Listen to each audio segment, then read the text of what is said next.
지금 예. 여기 보이는 이 성경책은, 제가 이제 몇 년 전에, 아, 그, 워싱턴에 있는 성경 박물관에 가서, 제가 찍어온 사진입니다.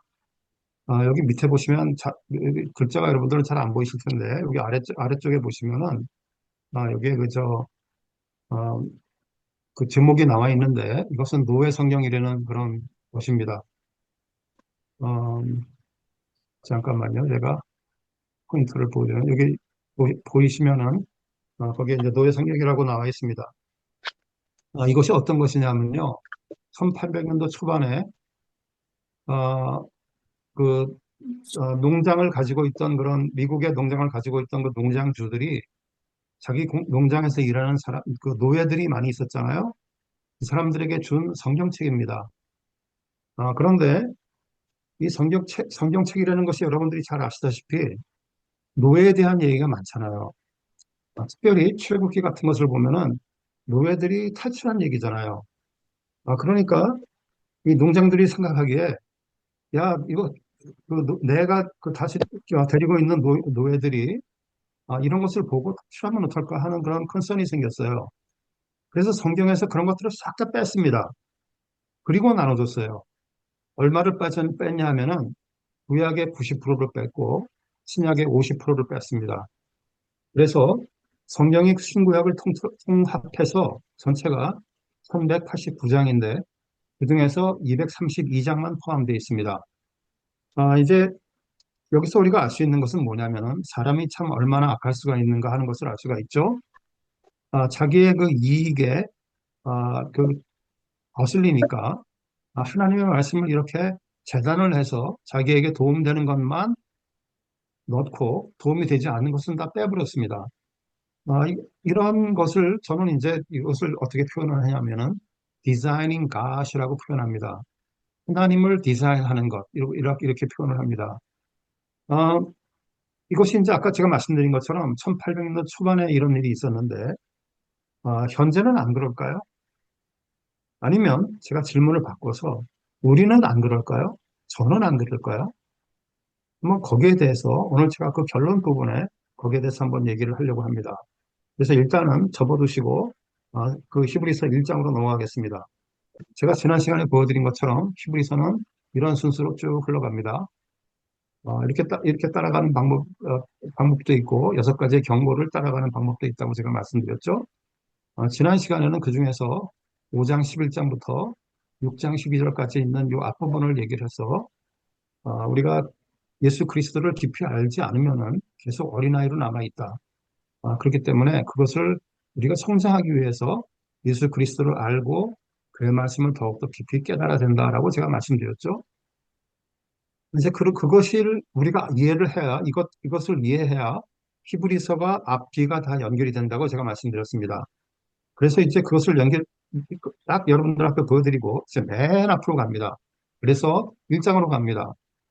1장은 성경에 보면 1장은 보통 서두라고 할 수가 있죠. 그래서 그 서두는 1절, 2절, 3절, 4절 이렇게 시작이 됩니다. 오늘은 1장에서 1절부터 4절만까지만 할 거예요. 나머지는 터치 안 합니다. 제가 거기에는 이유가 있는데 그것은 혹시나 제가 나중에 시간이 되면은 설명드리기로 하고 그냥 오늘은 일단은 1절부터 4절까지만 합니다. 어, 여러분들이 다 읽었을 거라고 생각을 하고 믿고 그냥 넘어갈게요. 1장 1절과 2절을 이렇게 보면은 구약시대와 신약시대를 이렇게 보여주는 것으로 알 수가 있는 것이죠. 1절은 구약시대고 2절은 신약시대입니다. 그러면서 뭐가 같은지 뭐가 다른지를 보여주고 있죠. 옛날 옛적에 마지막 날에 우리 조상들에게 알려졌고 지금은 우리에게 알려주고 누구를 통해서 알려주는가 좋으냐 하면은 구약시대 때는 선지자들을 통해서 알려졌고 지금은 예수 그리스도 아들을 통해서 우리에게 알려주는데 어떻게 알려줬냐 하면은 구약시대에는 여러 부분과 여러 모양으로 알려줬어요. 그런데 2절에, 2절, 3절에, 2절에 보니까 예수 그리스도는 단번에 모두를 위해 알려주셨다 이렇게 되어 있습니다. 그래서 이런 경로를 통해서 우리에게 말씀하신 하나님의 모습을 우리가 볼 수가 있는 것이죠. 거기 이제 본격적으로 본문에 들어가서 1장 2절과 3절을 보면은 이렇게 되어 있습니다. 그리고 제가 미리 말씀드릴 것이 뭐냐면은 저는 질문을 굉장히 좋아해요. 그러니까 혹시 질문이 있으시면은 여러분들 마이크로폰을 켜시고 과감하게 저를 스탑시켜 주시면 감사하겠습니다. 만약에 그것이 영 힘들면은 나중에 꼭 이메일이나 카톡으로 보내주시면은 제가 답장을 해드릴게요. 오케이? 그러니까 질문 많이 해주셔. 질문 많이 해주시는 게 여러분들이 알고 깨닫는 제일 빠른 길이니까 진짜 강권합니다. 자, 다시 돌아와서 1장 2절과 3절을 다시 한번 얘기해 볼게요. 1장 2절에 보니까 이렇게 되어 있습니다. 모든 마지막에는 아들을 통하여 우리에게 말씀하셨으니 하나님의 우편에 앉으셨느니라 이렇게 되어 있습니다. 여러분들이 그 성경을 보시면 아시겠지만 이 하나님의 우편에 앉으셨다는 얘기가 종종 나옵니다. 물론 어, 뭐 많이 나오진 않지만 몇 군데 여러 군데 나오죠.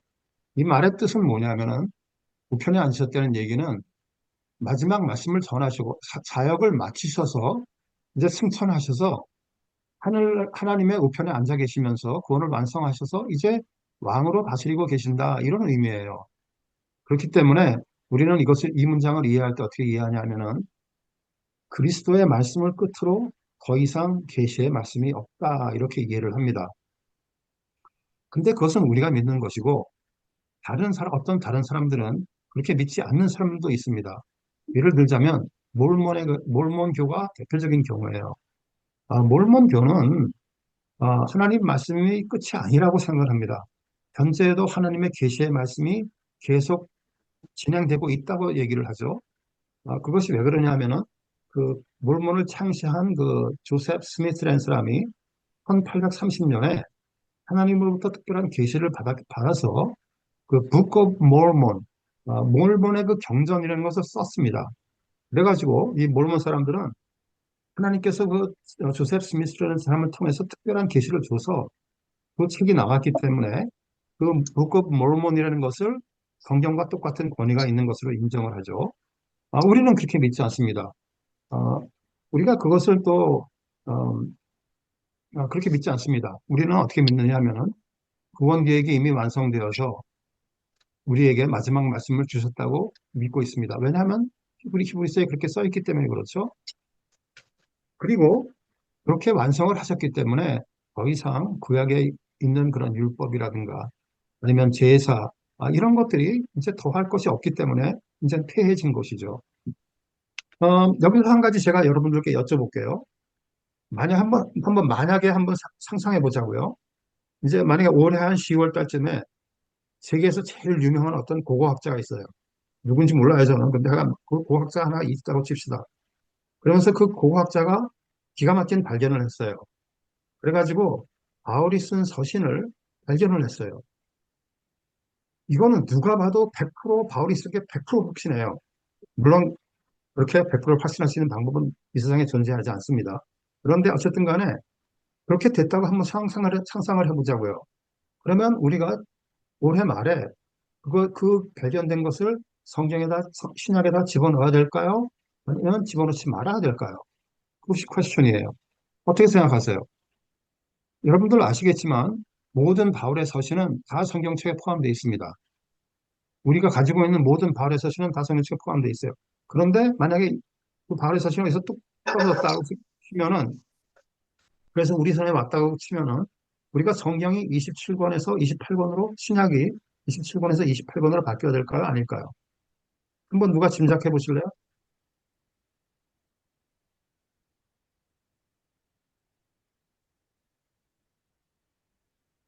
용기 있는 사람이 없어요? 음,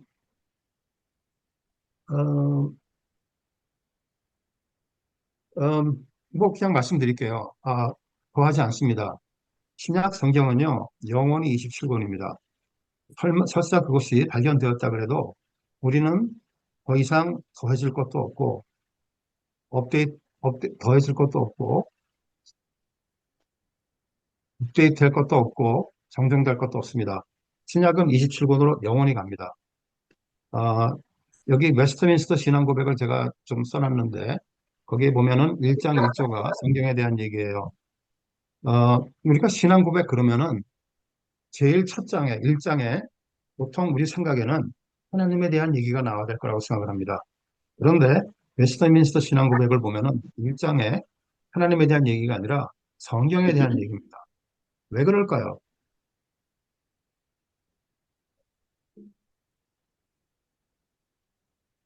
아, 오케이. 그냥 말씀드릴게요, 또. 그것은 우리가 하나님을 성경을 통해서 알 수 있기 때문에 그래요.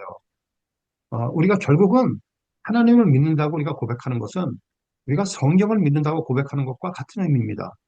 그렇기 때문에 웨스트민스터 신앙 고백은 1장이 성경에 대해서 나와요. 그리고 2장에 가서 하나님과 삼위일체에 대해서 나옵니다. 어쨌든 간에 그거는 조금 그것보다도 여기서 중요한 건 뭐냐면 1장 1조에 이렇게 되어 있습니다. 왜냐하면 하나님께서 그의 백성에게 그의 뜻을 계시하시던 이전의 방식들이 지금은 중지되었기 때문이다. 이렇게 얘기를 합니다. 우리가 마지막 말씀을 하신 거예요. 어, 여기서 한 가지 좀 조금 더 깊이 들어가면은 제가 지난 시간에 우리 현대인들의 그 문제점 중에 제일 큰 걸 저보고 뽑으라 그러면은 설교 위주의 신앙생활이라고 저는 생각한다고 제가 말씀드렸잖아요. 제가 왜 그렇게 생각하는지 잠깐만 좀 말씀드릴게요. 만약에 우리에게 하나님의 말씀, 우리가 하나님을 쉽게 이해할 수 있다 그러면은 하나님께서 우리에게 66권이나 되는 성경책을 주실 리가 없어요. 그냥 몇 마디 되는 거로 간단하게 우리가 알 수가 있다면은 66권이 필요하지도 않습니다. 66권이나 필요한 것은 왜 그렇게 주셨냐면은 우리가 하나님을 알기가 만만치 않기 때문에 그래요. 하나님께서 그 신구약을 66권을 주시면서 그것도 여러 가지 모양으로 또 여러 가지 사람을 통해서 여러 가지 방법으로 말씀하신 데는 이유가 있는 것이죠. 왜냐하면 하나님의 생각은 우리의 생각과 다르기 때문에 그렇습니다. 그래서 66권이 다 필요한 것이죠. 설교를 바탕으로 해서 그냥 든 신앙은요, 아무리 오랜 세월 듣는다 그래도 결국은 올바른 신앙관을 여러분들이 설 수가 없습니다. 왜냐하면 여러분들이 66권을 마스터할 수가 없기 때문에 그래요. 그렇기 때문에 우리가 하나님을 제대로 알기 위해서는 66권이 다 필요하다는 것을 우리가 고백할 수밖에 없는 것이죠. 그래서 우리가 한번 더 설교 위주의 신앙이 얼마나 우리한테 제가 이렇게 강조를 했는지 제가 이렇게 잠깐 좀 설명을 해드렸습니다. 지금 우리가 말씀에 대한 얘기를 하고 있는데 그 웨스트민스터 신앙 고백에 보면은 1장 6조에 보면은 이렇게 되어 있습니다. 성령의 새 계시들에 의해서나 사람들의 전통에 의해서 아무것도 거기에 첨가돼서는 안 된다 이렇게 얘기를 해요. 성령님이 지금 여기서 말씀을 하시다 그래도 아니면 어떤 전통이 있다 그래도 아까 우리가 몰몬교에서 얘기한 것처럼 갑자기 조셉 스미트라는 사람이 하나님의 계시를 받았다고 들고 나와서 가지고 나왔다. 성령님이 그 사람한테 뭔가 줬다 그래도 우리는 첨가돼서 안 된다고 믿습니다. 그래서 성령님이 주신 말씀이라고 하여도 첨가될 수가 없다고 저희는 믿고 있죠. 바로 이것 때문에 우리는 이단이나 사이비를 우리가 구분할 수 있는 것입니다. 만약에 몰몬처럼 새로운 계시에 의해서 성령이랑 다른 내가 하나님의 계시를 새로 받아서 이것이 하나님의 말씀과 성경과 동등한 권위를 가진다라고 얘기하면은 우리는 사입이라고 얘기하고 우리는 이단이라고 얘기하는 것이죠. 또 예를 들어서 요즘에 들어서 많은 그 개신교에서도 보면은 어떤 캐리스마틱한 그런 목사님들께서 나를 믿고 따르라라고 말씀하십니다. 우리는 원천적으로 물론 따라야 되는 경우도 있겠지만은 근본적으로 개혁 장로교의 신앙의 바탕은 뭐냐면은 개인을 따르지 않습니다. 개혁 장로교회는요, 공동의 의견을 따릅니다. 그래서 우리가 당회가 있고 노회가 있고 그런 것이 이런 이유에 바탕을 둔 것이죠. 제가 이제 이런 웨스트민스터 신앙 고백을 하고 있으니까 조금만 더 여기서 말씀을 드리면은 우리가 이제 다 베델교회에 속해 있잖아요. 그러니까 교회와 예배와 교회 정치에 대해서 잠깐만 한 말씀을 드릴게요. 여기 보면 1장 6절에 이렇게 돼 있어요. 말씀의 일반적인 규칙들 아니면 믿는 자들의 분별력에 의해서 정리가 될 수가 있다 이렇게 얘기를 합니다. 교회는 이렇게 일반적인 규칙과 빈번력에 의해서 정리가 될 수 있다고 얘기를 합니다. 우리 교회도 그렇고, 우리의 주의 모든 교회는 교회마다 다 법이 있죠. 배달교회도 배달교회 헌법이 있습니다. 그리고 우리 교회는 뭐 교단에 속해 있는 교회는 아니고, 인디펜던트 처치지만은, 우리가 혹시 교단에 속해 있다면은, 교단에는 교단 법이 있습니다. 그리고 또 우리가 회의 진행을 할 때, 라버트 룰 같은 것을 또 따르죠. 이런 것들은 성경에 써 있는 것이 아닙니다. 그런데 우리가 지금 읽은 것처럼 이 마지막 말씀에 바탕을 두어서 우리가 전체 컨텍스트 아니면은 일반적인 규칙에 따라서 우리의 분별력으로 알맞게 이런 법들을 적용할 수가 있는 것이죠. 그런데 여기서 한 가지 중요하게 우리가 기억해야 될 것은 뭐냐면은 이런 법들을 쓰지만 이런 법들이 성경 말씀과 같은 권위를 가지고 있지는 않다라는 것을 우리가 꼭 마음속에 가지고 있어야 되는 것이죠. 그냥 우리의 분별력을 도와주는 그런 툴들이다라고 생각하시면 될 것 같습니다. 자, 그래서 우리가 마지막에 말씀이란 그 의미에 대해서 잠깐 좀 얘기를 해봤어요. 마지막 말씀을 했으니까, 마지막, 마지막 말씀을 누가 하셨죠? 어떤 분이 하셨는가 잠깐 좀 알아볼게요. 히브리서 1장 2절에 보니까 그 마지막 말씀을 하신 그리스도에 대해서 이렇게 얘기를 합니다. 하나님께서 그리스도를 통해 마지막 말씀을 하셨다. 이렇게 얘기를 했어요. 어, 그리스도가 오신 다음에 마지막 말씀을 하셨습니다. 그것이 신약이죠. 그러면 구약은 우리가 어떻게 보느냐 하는 문제가 퀘스천이 생기는 거죠. 구약은 어떻게 보느냐 하면은 그 마지막 계시를 위한 준비라고 보는 것이죠. 구약에 보면은 선지자들이 하나님의 말씀을 전했습니다. 선지자들이 하나님의 말씀을 전할 때 어떻게 했나요? 전할 때 이렇게 얘기를 했습니다. 여호와의 말씀에 이렇게 했어요. Thus says the Lord 이렇게 얘기를 했습니다. 그리고 하나님의 말씀을 전했죠. 신약에 와서는 예수 그리스도께서 하나님의 말씀을 전하셨죠? 어떻게 전하셨습니까? 신약에서 예수 그리스도가 자기 스스로가 말씀하실 때 어떻게 시작을 하죠? 말씀과 다시 한번 조금만 더 애드 하시겠어요? 맞았어요. 맞는데 어떻게?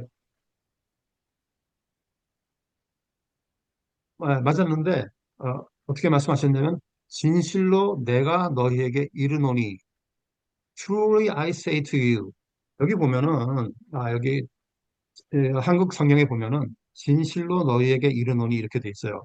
그런데 성경책을 보고 또 원래 그 히브리 말을 보면은 진실로 내가 너희에게 이르노니예요. 내가 너희에게 이르노니.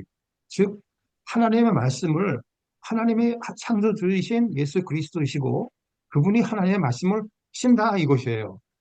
그렇기 때문에 여기서 그렇게 여호와의 말씀과 또 진실로 내가 너에게 이르노니 이 말을 보더라도 우리가 하나님께서 예수 그리스도께서 하나님의 말씀을 우리에게 전하셨다는 것을 우리가 너무나 쉽게 알 수가 있는 것이죠.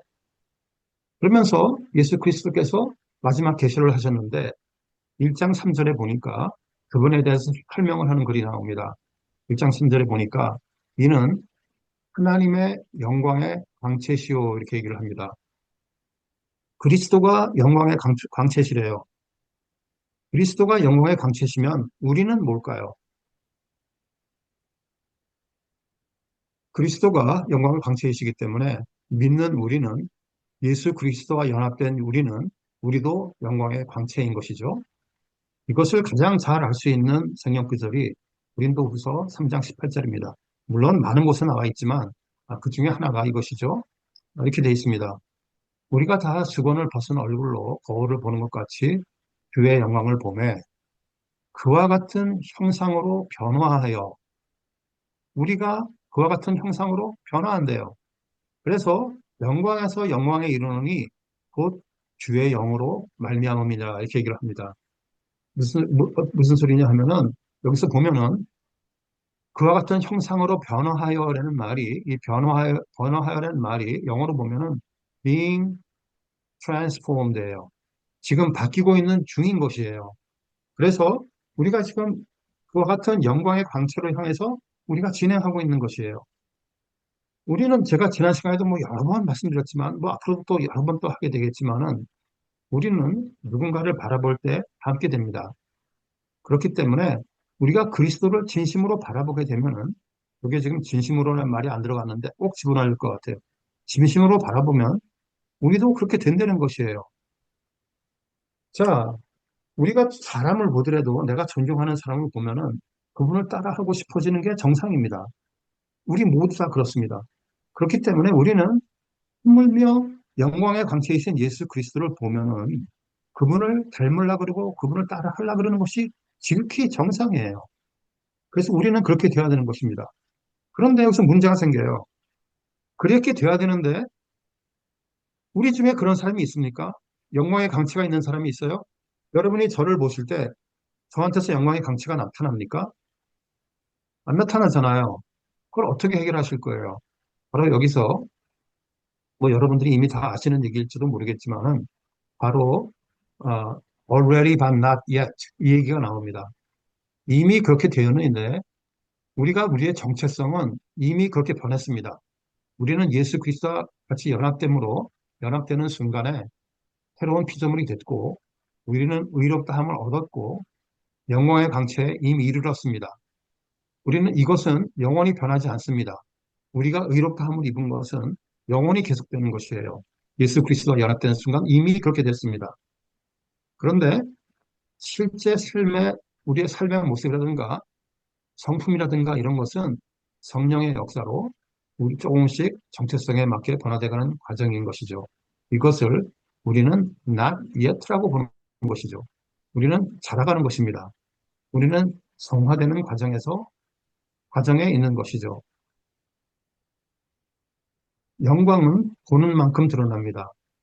예수 그리스도를 더 깊이 보고 묵상하고 의지할수록 그의 광채가 우리 삶에 더 선명하게 드러나는 것이죠. 하나님은 우리를 한 번에 완성시키지 않으시죠. 하나님께서는 우리를 관계 속에서 빚어가십니다. 우리의 삶 속에서, 긴 여정 속에서 변화시키면서 그 과정 속에서 우리가 하나님을 더 깊이 알아가게 하시는 것이죠.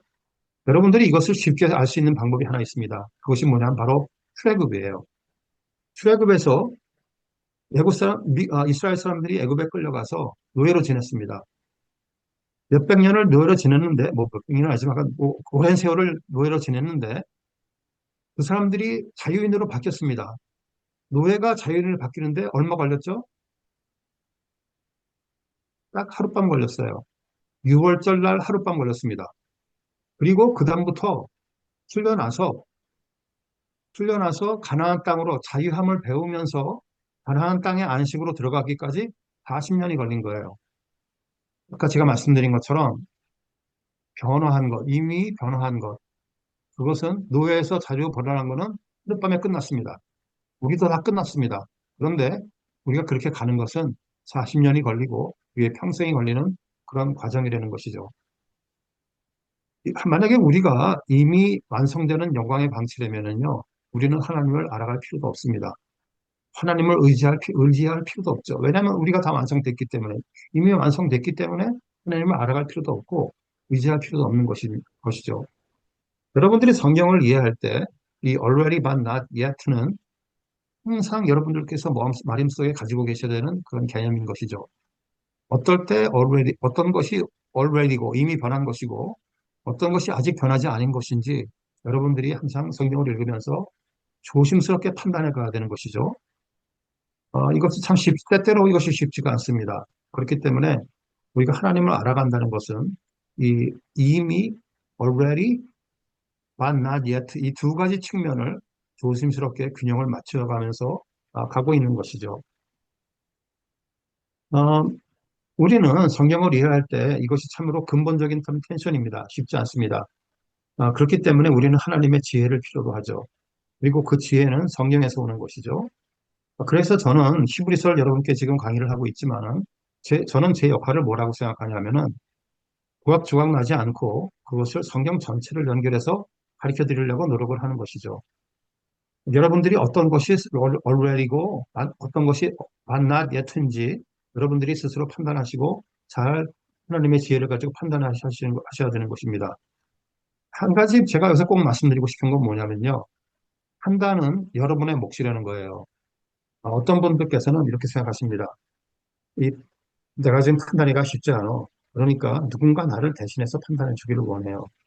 그래서 어떤 분들께서는 목사님께 가져가서 그 문제를 상의를 드리고 목사님께서 대신 판단해 주시길 기대하는 사람도 있습니다.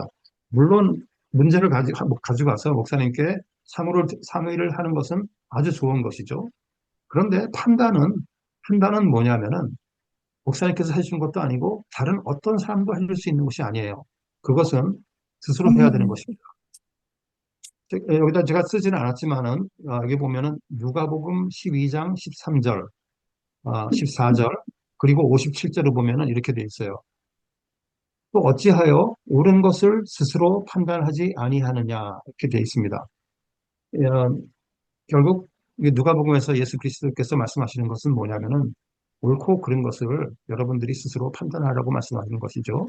믿는 사람들은 스스로 판단할 수 있어야 됩니다. 예수 그리스도에 대해서 얘기를 하고 있는데 어, 우리가 지금 사는 시대는 예수 그리스도께서 이미 오신 다음에 세상을 살고 있는 것이죠. 그런데 우리는 그래서 예수 그리스도를 잘 압니다. 그런데 구약 사람 시대 사람들은 예수 그리스도를 알기가 쉽지 않았습니다. 예를 들어서 출애굽 시대를 살던 사람들은 예수 그리스도를 알기가 쉽지 않았어요.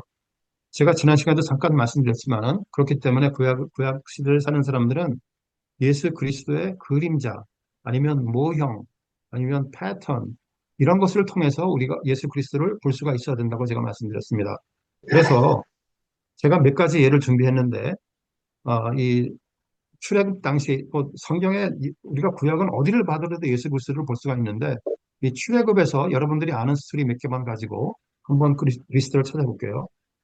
제일 먼저 우리가 이제 히브리서를 지금 하고 있기 때문에 히브리서에 관련되는 것을 얘기하자면은 히브리서에 보면은 예수 그리스도를 대제사장으로 표현을 합니다. 대제사장으로 표현을 합니다. 구약 시대 때 대제사장은 어떤 사람들입니까? 그 사람들은 우리를 대표하는 사람이에요. 그래서 1년에 한 번 속죄일에 사람들을 대표해서 성막 안에 지성소로 들어가죠. 그래서 자신의 죄를 위해서 아니면 또 자기의 백성들의 죄를 위해서 동물의 피로 제사를 드립니다. 그것을 매년 되풀이했어요. 그런데 그것이 그냥 있었던 것이 아니고 그것이 가리키는 것이 있었는데 그 가리키는 것이 뭐냐?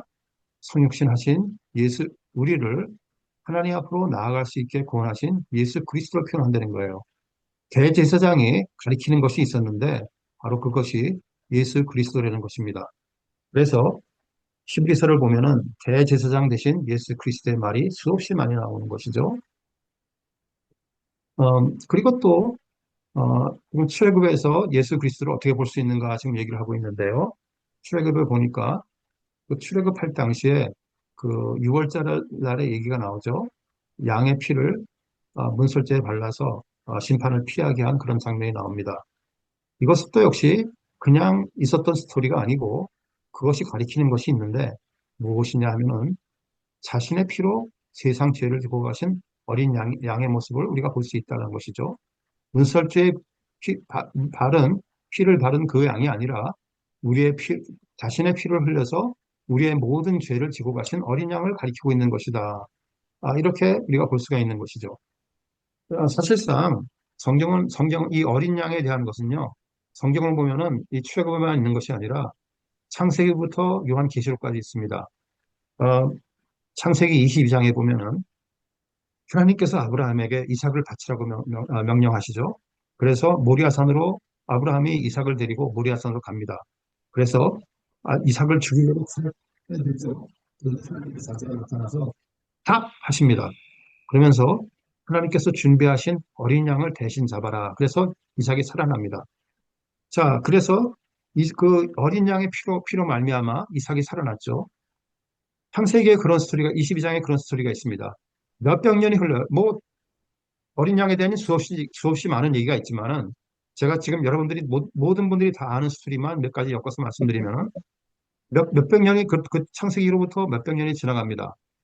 그래서 이사야를 보면은 몇백 년이 지나가면 출애굽기를 보면은 우리가 조금 전에 봤던 것처럼 문설주의 양의 피로 6월절에 그런 어린 양의 모습이 나오는 것이죠. 또 그 출애굽에서 몇백 년이 또 흘러가서 이사야서를 보니까 메시아가 고난받는 양의 모습으로 이 땅에 오실 거라는 예언을 하고 있습니다. 그렇게 됐죠. 또 이사야로부터 또 몇백 년이 흘러갑니다. 7, 800년이 또 흘러갔어요. 그래서 예수 그리스도가 이 땅에 오셔서 세례 요한에게 가십니다. 그 세례를 받으러 가시죠. 그랬더니 세례 요한이 예수 그리스도를 보고 뭐라고 합니까? 보라, 세상 죄를 지고 가는 하나님의 어린 양이다. 이렇게 얘기를 하죠. 자, 또 그것을 또 한참 앞으로 끌고 가서 요한계시록을 보죠. 요한계시록 보면은 19장부터 21장까지 어린 양의 혼인잔치에 대한 얘기가 나옵니다. 어린 양과 그의 신부, 교회죠. 교회와 연합되는 얘기가 나온 것이죠. 결국 무슨 얘기냐면은 이 예수 그리스도의 어린 양 되신 이 모습은 창세기부터 요한계시록까지 계속 이어지는 그런 스토리라는 것입니다. 그래서 우리가 어디를 보더라도 예수 그리스도의 모습을 우리가 볼 수가 있다는 것이죠. 또 그리고 출애굽할 때 보면은 이스라엘 사람들이 광야에서 만나를 먹고 물을 마십니다. 요한복음을 보니까 그것이 가리키는 것이 있었는데 그것이 뭐냐? 하늘로부터 온 참떡 대신 예수 그리스도다 이렇게 얘기를 하죠. 또 물도 여기 있는데 물도 보면은 고린도전서 10장에 보면은 그때 그 출애굽하면서 먹던 사람들이 마시던 물도 예수 그리스도의 반석에서 나온 물이다 이렇게 얘기를 하는 것이죠. 또 보면은 출애굽하면 해서 40년 동안 이 사람들이 광야 생활을 합니다. 그런데 이것도 역시 그냥 있었던 일이 아니고 가리키는 것이 있었는데 그것이 뭐냐? 그리스도가 40일 동안 광야에서 시험당하시는 그런 일이다. 이스라엘 사람들은 광야에서 실패했죠. 불순종으로 실패했습니다. 그런데 예수 그리스도는 40일 동안 광야에서 순종하셔서 승리하시는 모습이죠. 이렇게 제가 몇 가지 예를 보여드렸는데 구약에서 그렇기 때문에 우리가 이렇게 해서 예수 그리스도의 모습을 볼 수 있어야 된다는 것이죠. 이런 것을 조금 어려운 말로 모형 예시라고 부릅니다. 이것은 영어로는 타이파로지라는 것인데요. 히브리서의 8장부터 10장까지의 인용이 그대로 다시 또 나옵니다. 제가 그때 가서 더욱더 자세히 설명드릴 거예요. 이건 뭐지? 그런데 하여간 우리가 지금 이해하는 건 뭐냐면은 예수 그리스도의 구원 계획은 영원 전부터 준비되고 역사 속에서 행해진 구원 사역이라는 것이죠. 그래서 역사를 보면은 여러 번에 걸쳐서 여러 가지 모양으로 희미하게 드러난다는 것을 우리가 알 수가 있는 것입니다. 이 모형 예시를 제가 얘기를 하면은 어떤 사람들은 이렇게 얘기합니다. 그거 뭐 신학적인 얘기 아니야? 골치 아픈 얘기 아니야? 이렇게 얘기하십니다. 제가 그런 분들한테 꼭 이렇게 말씀드립니다. 그렇지 않습니다. 여러분들이 이 모형 예시를 이해를 못하시면요. 여러분들이 구약을 이해할 수 있는 방법이 없습니다. 여러분들이 성경 통독을 많이 하시는데 성경 통독을 50번을 하건 100번을 하건 하셔도 그 속에서 예수 그리스도의 모습을 찾지 못하면은 말짱 도루묵입니다. 제가 그 얘기에 대한 건 좀 이따 또 할 거예요. 어쨌든 간에 우리는 이 모형 예시라는 것을 좀 배워야 될 필요가 있습니다. 이것은 여러분들이 어떻게 이해하시면 되냐면요. 이렇게 해주시면 돼요. 많은 사람들에게 간증을 시키죠. 예수 그리스도께서 당신 삶 속에 어떻게 역사하셨습니까? 그에 대해서 이렇게 질문을 하면은 사람들은 다 이렇게 대답을 합니다. 저도 그렇게 얘기를 합니다. 어떻게 얘기하냐면은 그때 당시 내가 삶을 살아오면서 예수 그리스도가 나와 함께 하시는지 잘 몰랐어. 그런데 다 살고 나서 뒤를 돌아다 보니까 내 삶 속에서 예수 그리스도가 이곳 저곳에 계속 계셔왔던 것을 내가 지금이야 알게 됐어. 이렇게 얘기를 하시죠. 저도 그렇게 얘기를 합니다. 모형 예시가 똑같은 거예요. 예수 그리스도가 오시기 전에 이스라엘 사람들은 그림자밖에 못 봤습니다.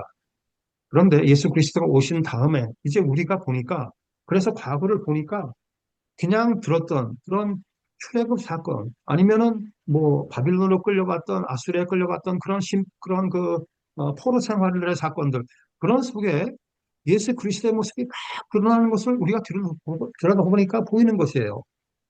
바로 그것이 모형 예시라는 것입니다. 그래서 어, 모형 예시는 아까 제가 말씀드린 것처럼 현재도 진행 중이라는 것이죠. 우리가 살고 있는 신약 이 시대도 가리키는 것이 있다는 것이죠. 뭐냐면 그 대표적인 예가 교회입니다. 교회가 바로 이 땅에 임하실 하늘나라를 가리키는 그 모습이라는 것입니다. 예, 제가 이거 이렇게 낙서를 하다 보니까 화면이 지저분하게 됐는데 설명드리니까 어쩔 수가 없네요.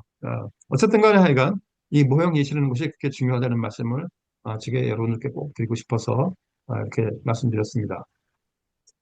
혹시 이제까지 것 중에서 질문이 있으신가요?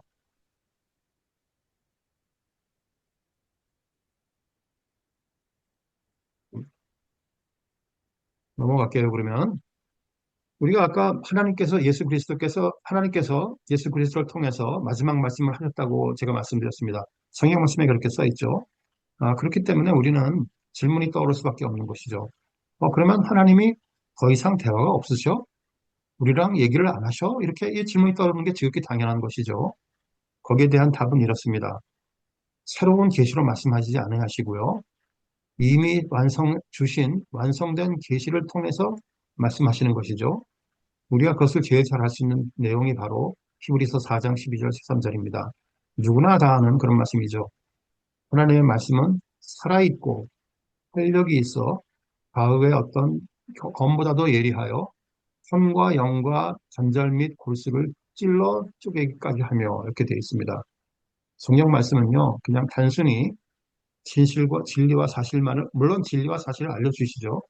그렇지만 그거 외에도 지금 현재도 운동력 있게 살아 움직이는 그런 말씀이라는 것이죠. 그래서 우리 각 개개인이 하나님과 밀접한 관계를 가질 수 있게 한다. 이렇게 얘기를 하는 것입니다. 그렇기 때문에 웨스트민스터 신앙고백으로 돌아가서 웨스트민스터 신앙고백은 이렇게 얘기를 합니다. 말씀에 계시된 것들을 이해하는데 하나님의 영이 우리 마음속에 도우시는 것이 필요하다. 이렇게 얘기합니다. 결국 무슨 말이냐면은 하나님의 마지막 말씀은 현재도 진행 중이고 행동하시는 그런 능력된 것이다. 이렇게 얘기를 하고 있는 것이죠. 지난 시간에도 제가 이 가르치는 사람들의 책임에 대해서 얘기를 하겠습니다. 그것을 좀 더 깊이 들어가려고 합니다. 사실상 이것은 제가 여기다 써놓고 보니까 이것은 가르치는 자의 책임이 아니고 우리 모두의 책임입니다. 우리 모두는요, 하나님의 말씀을, 복음이죠. 그것을 정확히 알아야 됩니다. 가르치는 자는 정확히 알려야 되고, 우리는 그것을 정확히 이해해야 됩니다. 여기서 이제 율법적인 것과 복음적인 것을 구분해야 되는 것이 얘기가 나오죠. 우리가 장성한 자가 되려면은 율법적인 것과 복음적인 것을 구분할 수가 있어야 되는 것입니다. 저는 그 율법적이라는 말을요, 세상적 아니면 종교적 이런 말과 같은 뜻으로 씁니다. 이제 왜 그렇게 같은 뜻으로 쓰는지는 제가 또 다음 시간에도 또 말씀드릴 거예요. 그것들을 따르게 되면은 우리는 잘못된 신앙으로 갈 수밖에 없는 것이죠. 왜 그러냐면은 율법적, 세상적, 종교적으로 가는 것은 이런 것입니다. 우리가 어떤 행동을 할 때 이것을 우리가 불안감이라든가 부담감이라든가 아니면 우리의 의무로 행하게 되면 무조건 율법적이고 세상적이고 종교적인 것이 됩니다. 왜 그러냐 하면은 우리가 이렇게 해야 돼. 아니면 내가 뭔가 잘해야 구원을 얻을 수 있어. 이렇게 얘기하는 것은 세상의 모든 종교가 다 그렇게 얘기를 합니다. 그런데 기독교는 그렇게 얘기를 하지 않습니다. 그것을 좀 설명드리기 위해서 제가 예를 두 가지를 보여드릴게요. 첫 번째는 선행입니다.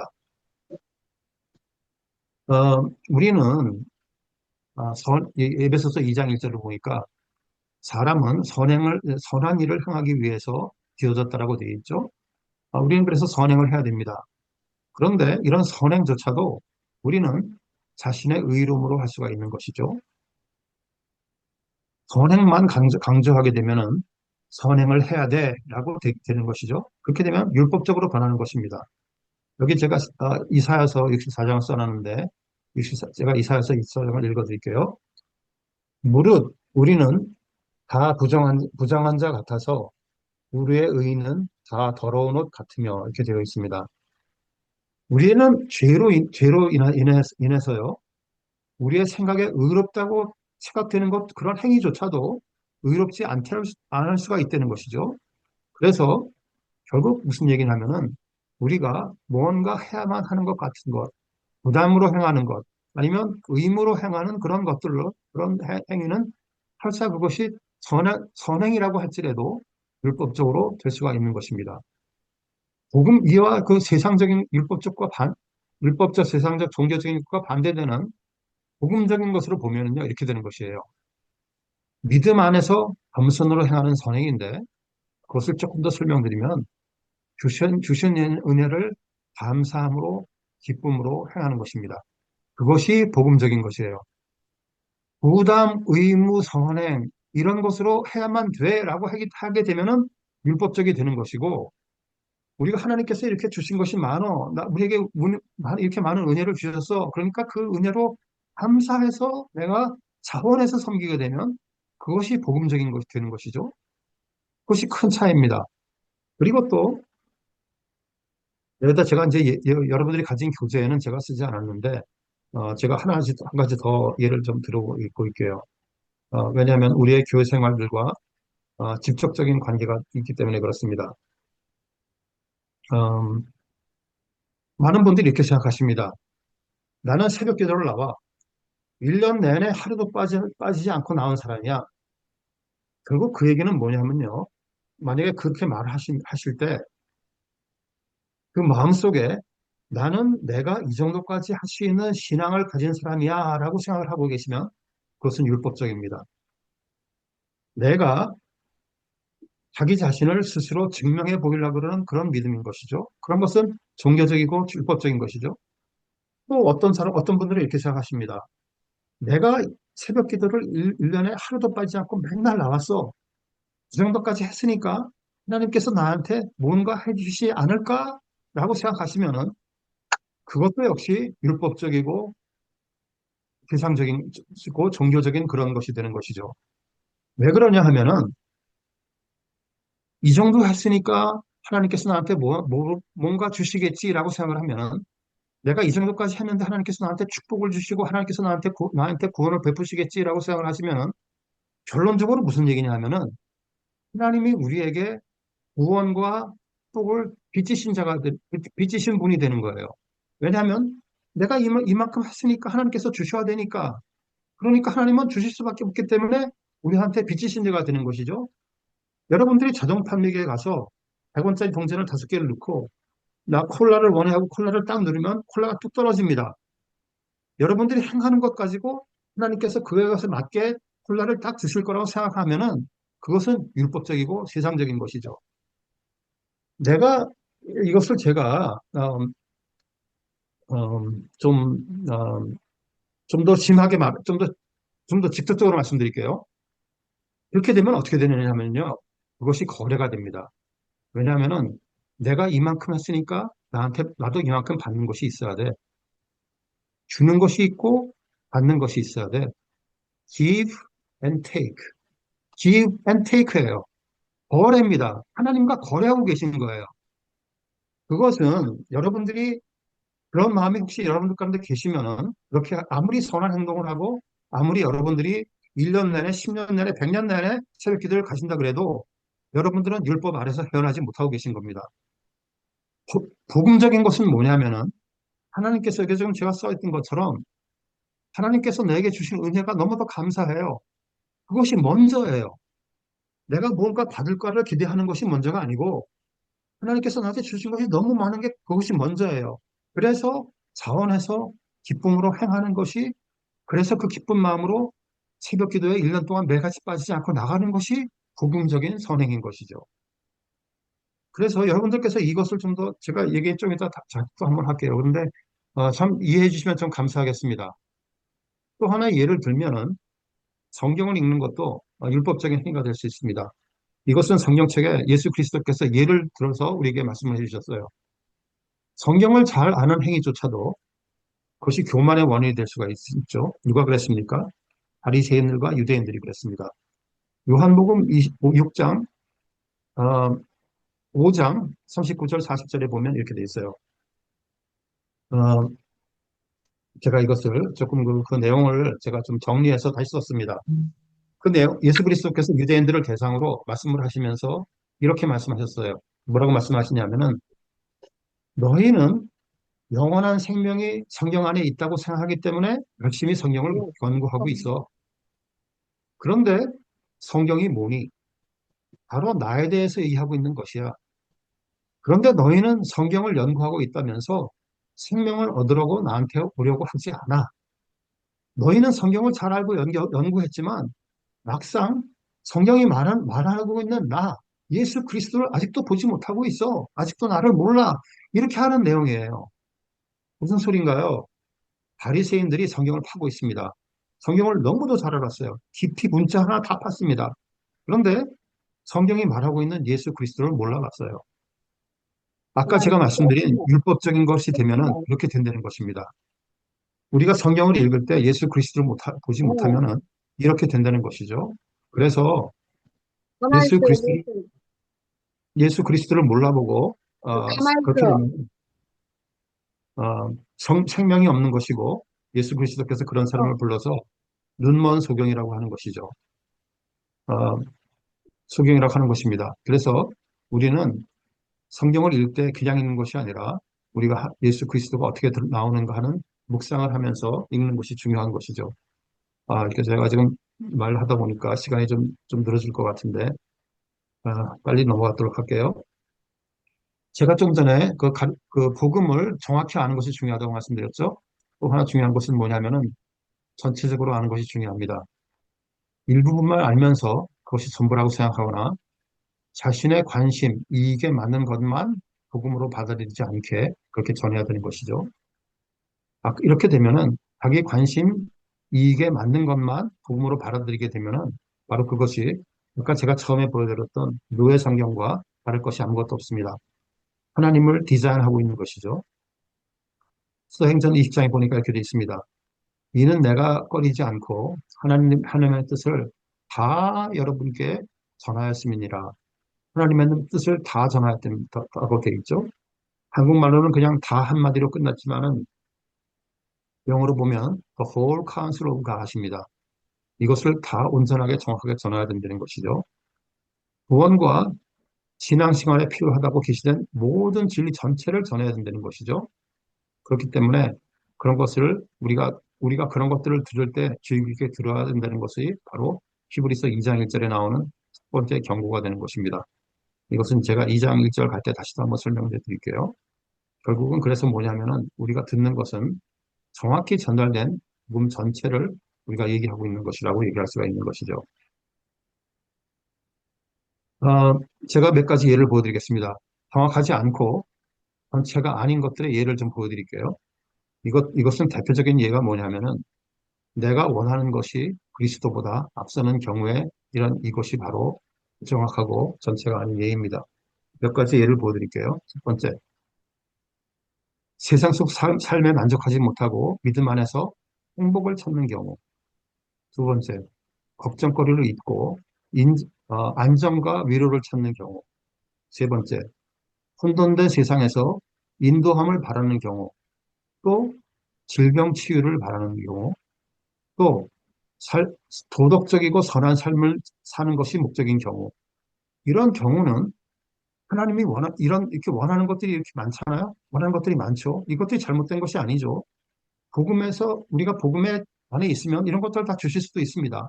그런데 이런 것들이 그리스도를 앞서게 되면은 바로 이런 것들이 부정확하고 전체가 아닌 바로 그런 것들이 되는 것이죠. 이런 것들은 지금 제가 말씀드린 이런 것들은 어떤 것이냐면은 결국 무슨 소리냐면은 내 삶에 도움되는 것이 어떤 것인가? What's in it for me? 하는 그런 내용과 다른 것이 아무것도 없는 것이에요. 결국 결국 아까 제가 말씀드린 노예 성경과 다를 것이 아무것도 없는 그런 내용인 것입니다. 내 삶에 도움이 되고 나에게 도움이 되는 것만 인정하게 되는 것이죠. 이렇게 되면은 어떻게 되냐면 아까 제가 말씀드린 것처럼 복음은 이런 것들을 다 줄 수가 있습니다. 하지만 성경의 본질은 그것이 아니라는 것을 우리가 이해해야 되는 것입니다. 이것을 제일 잘 나타내는 것이 이 성경의 본질을 가장 잘 나타내는 것이 바로 십계명 제1조죠. 십계명 제1조는 뭐라고 되어 있냐 하면은 너희는 나 외에는 다른 신들을 내게 두지 말라 이렇게 얘기를 합니다. 이것은 이제 출애굽기 20장의 얘기인데 여기 보면은 나 외에는 다른 신을 내게 두지 말라 이렇게 돼 있죠. 여기 나 외에는이라고 표현되어 있습니다. 그렇지만 그 영어 성경이라든가 그 히브리 성경을 보면은 그 외에라는 말이 내 앞에 아니면 내 위에 내 앞에 아니면 내 위에 다른 신을 내게 두지 말라 이런 소리예요. 그래서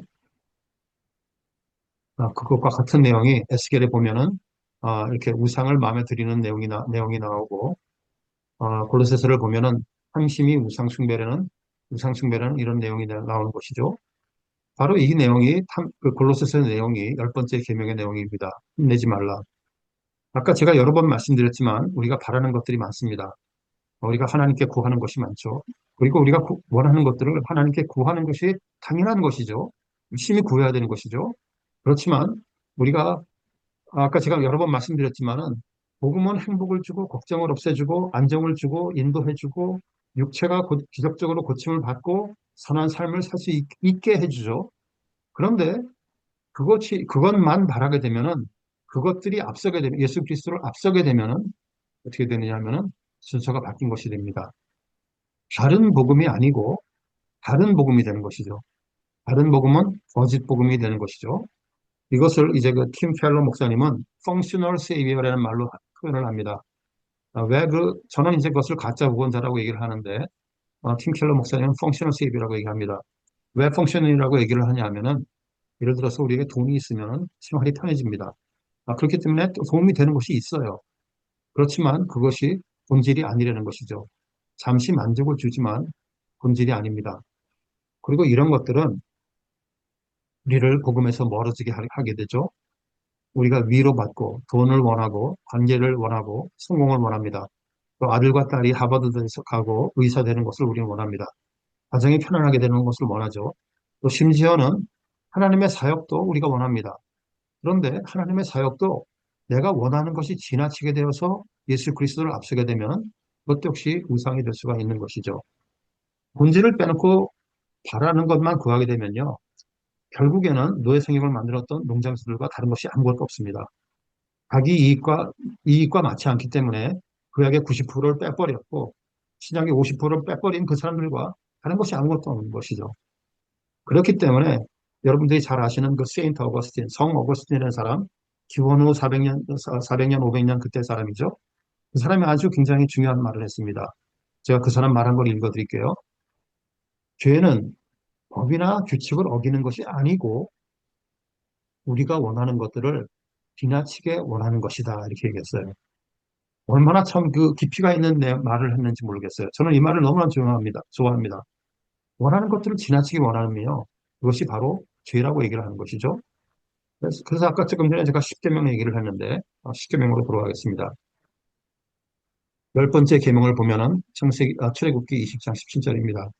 내 이웃의 집을 탐내지 말라. 내 이웃의 아내나 잔종이나 여종이나 소나 낙이나 무릇 내 이웃의 소유를 탐내지 말라 이렇게 되어 있습니다. 아까 우리가 봤듯이 제1계명은 다른 신을 내게 두지 말라고요. 제2계명 우상 만들지 말라. 망령되 일컫지 말라. 안식일, 부모, 살인, 간음, 부적질하지 말라.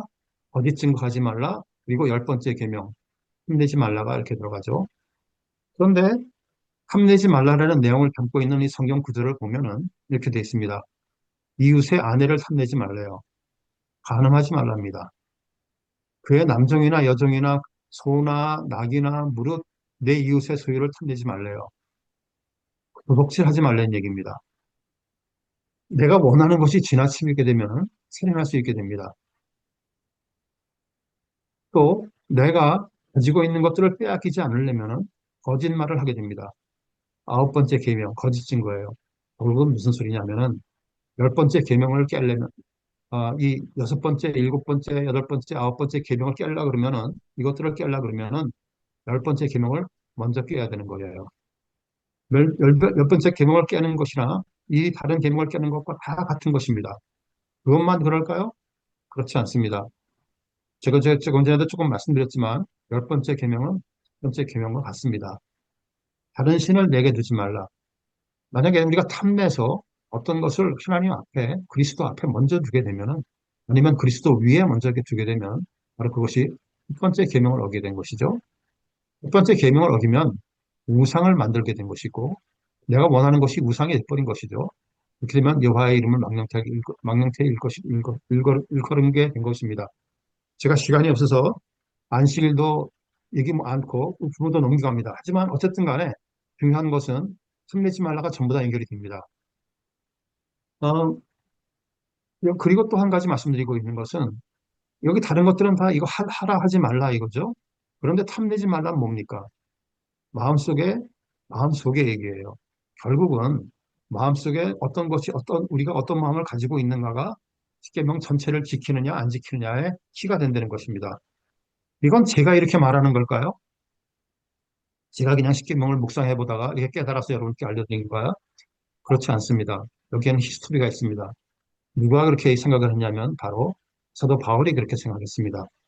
로마서 7장 7절 8절을 보니까 이렇게 돼 있어요.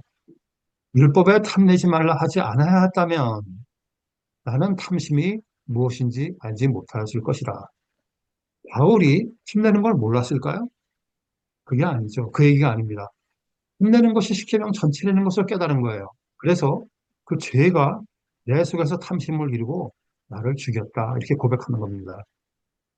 결국 어떻게 됩니까? 이 구절이 지나간 다음에 바울이 7장 마지막 부분에서 뭐라고 얘기합니까?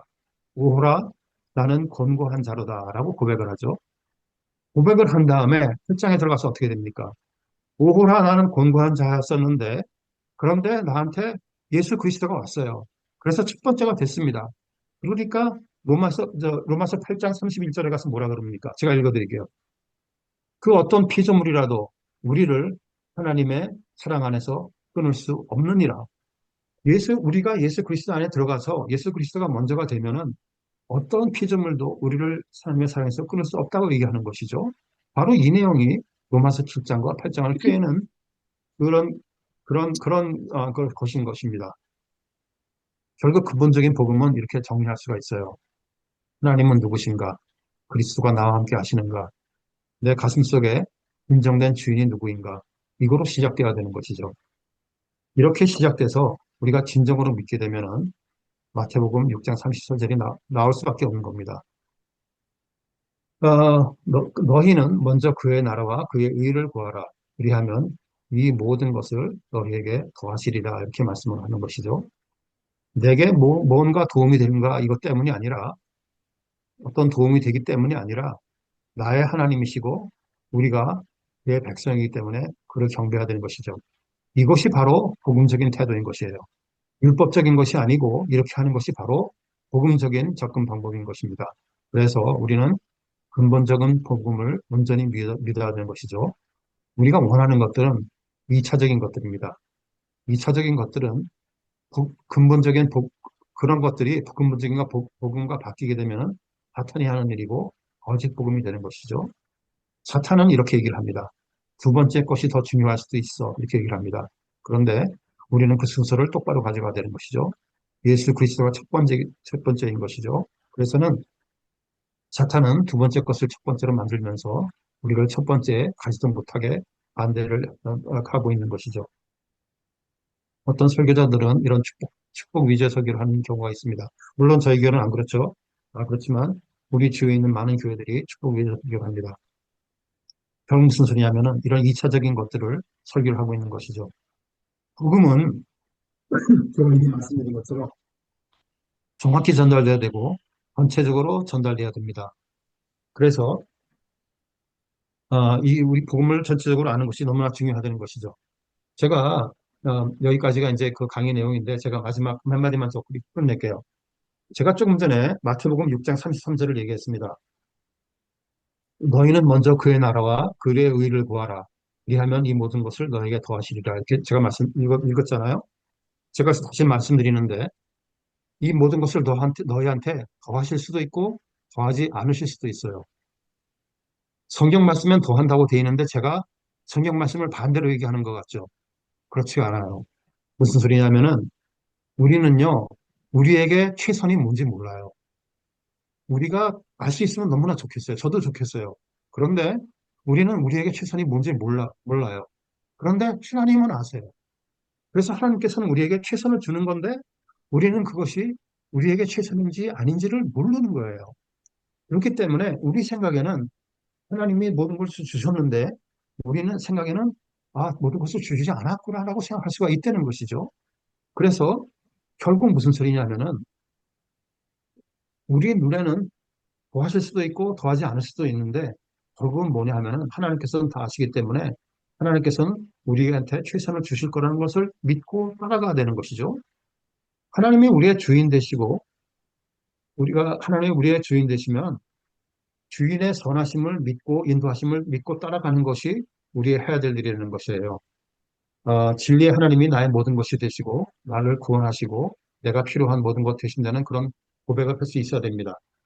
이렇게 될 때 우리가 우리를 하나님을 믿고 따라갈 수 있는 것이죠.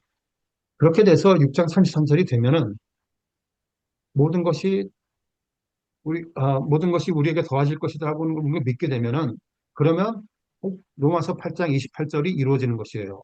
뭡니까?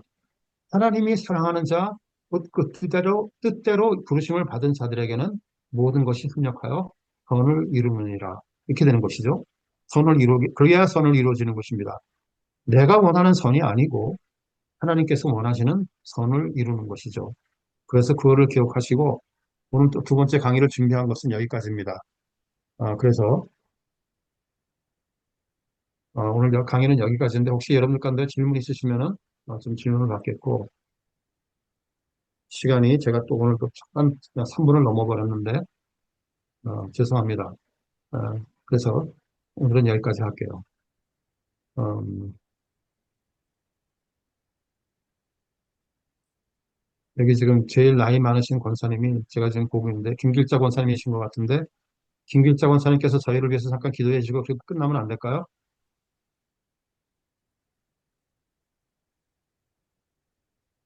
저기 뭐 장로님, 예, 제 말씀 들려요? 예, 예, 들립니다. 네. 그 뭐야, 장로님이 말씀하시는 거 보면은 그 우리에게 정말 키포인트만 말씀을 주시는 건데 우리가 보면은 히브리서 1장 보면 하나님의 뭐 영광을 해서 이 땅에 빛으로 오셨는데 또 이제 예, 나중에는 이제 그 말씀이 또 뒤에 가서는 이제 뭐 협력하여 선을 이루고 또 출애굽기도 하고 문설주가 나오고 막 그러니까는요. 어, 제가 생각하기엔 조금 혼동이 되는 것 같아요. 예, 예, 어, 히브리서만 딱 그 요점만 가지고 말씀을 하시는 게 아니고 지금 그냥 뭐야 구약서보다 다니까는 다 우리가 아는 말씀이지만은 이제 이렇게 좀 우리가 내 머릿속을 정리할 때 정말 이제 좀 그런 것이 좀 있는 것 같아. 예, 어, 이게 양이 많으니까 이제 뭐야 이제 우리가 이렇게 다 흡수할 수가 없는 것 같아요. 예, 어, 어떡할까요? 그건 아까 제가 말씀드렸지만은, 어, 정확히 전체적으로 알려드려야 돼요. 왜냐하면 성경을요, 한 책만 따로 떼어내서 얘기할 수가 없기 때문에 그래요. 그래서 쉽지가 않다는 거고, 그렇기 때문에 우리가 어렵다는 거죠. 성경을 이해하는 게 있는 것이 그래서 쉽지가 않다는 겁니다. 구절만 딱 떼어내서 얘기하시면 얼마나 좋겠어요. 제가 지난 시간에 말씀드렸던 것처럼 현대 사회는 그런 걸 요구하고 있습니다. 딱 떼어내서 몇 구절만 이해하기 쉽게 얘기하면 얼마나 좋겠어요. 우리가 살고 있는 사회도 그걸 원해요. 그런데 그렇게 가면 어떻게 되느냐 하면은 조각조각난 신앙이 되고 만드는 것이에요. 우리가 평생 설교만 바탕을 받아로 왔기 때문에 그렇게만 가면은 여러분들이 전체를 파악 못하고 조각조각난 신앙만 가지고 갈 수밖에 없다는 것이에요. 그렇기 때문에 저는 이번 강의를 할 때, 이번 강의만 그런 것이 아니라 모든 강의를 할 때 전부 다 연결합니다. 전체를 연결합니다. 왜냐하면 그렇게 하지 않고는 여러분들이 성경을 공부를 하셔더라도 성경 전체를 파악할 수 있는 방법이 없어요. 어떻게 파악하실 거예요? 66권을 떨떨 외실 거예요? 어떻게 하실 겁니까? 예. 66권에서 말씀하신 것을 정확히 캐치하실 수 있으세요? 없습니다. 제가 아까 말씀드렸지 없어요. 불가능합니다. 그렇기 때문에 그래서 키는 뭐냐 하면요. 제가 여러분한테 오버로드 될 수 있을 거라고 알아요. 그렇지만 여러분께서 좀 인내함을 가지시고 가주셔야 돼요. 그러다 보면은 차근차근 하나씩 해결될 거예요. 만약에 지난 시간에 제가 말씀드린 것이 그 히브리서 강의할 내용을 사실은 전부 다 말씀드린 거예요. 그것을 제가 지금 하나씩 풀어도 하고 있는 거죠. 그래서 좀 인내하고 기다리시면 설명이 될 거라는 것이에요. 좀 이해해 주시면 감사하겠습니다. 제 강의가 모든 사람들을 다 위한 강의는 아닙니다. 약점이 있고 부족한 점이 많고 어떤 분들에게는 잘 흡수가 될 거고 흡수되지 않는 부분도 많을 거라는 거 제가 너무나 잘 알아요. 그런데 우리가 여기서 그동안 간과해왔던 것을 한 번 더 짚어보고 싶은 거예요. 그냥 우리가 계속 이렇게 갈 것인가? 어린아이로 머물 것인가? 아니면 성장으로 갈 것인가? 이랬을 때 저의 초이스는 성장이었습니다. 하여간 제가 기도 부탁을 했는데 예. 아니, 근데 이제 한 가지 좋은 거는 뭐냐면요. 저는 이거 예, 노트를 다 해보거든요. 처음부터 예, 권사님, 끝까지. 근데 근데, 예. 근데 근데 지금, 이제, 지금 시간이 늦어져가지고, 지금 이게 지금 다른 분이 다 기다리고 계시거든요. 그래서, 그는 좀 이따가 권사님하고 저하고 따로 얘기를 하고, 일단은 이번 지금 권사님께서 기도를 해주셔서, 이번 미팅을 좀 마쳐서, 지금 떠나셔야 되는 분들이 많으시니까, 그분들은 먼저 떠날 수 있게 해드리고, 권사님 남으셔서 저하고 같이 얘기를 하시면 될 것 같아요. 괜찮겠죠? 그래도? 안 될까요? 그러면, 그리고 다른 분께서 좀 기도를 해주시고, 제가 기도할게요, 그러면. 제가 잠깐 아이, 기도드리고, 예, 마치겠습니다. 수고하셨어요. 네, 감사합니다. 하나님 감사드립니다. 제가 여러 번 말씀드렸던 것처럼 저희가 참 저희 세상의 지혜를 가진 저희가 하나님의 지혜를 쫓아가기가 너무 힘듭니다.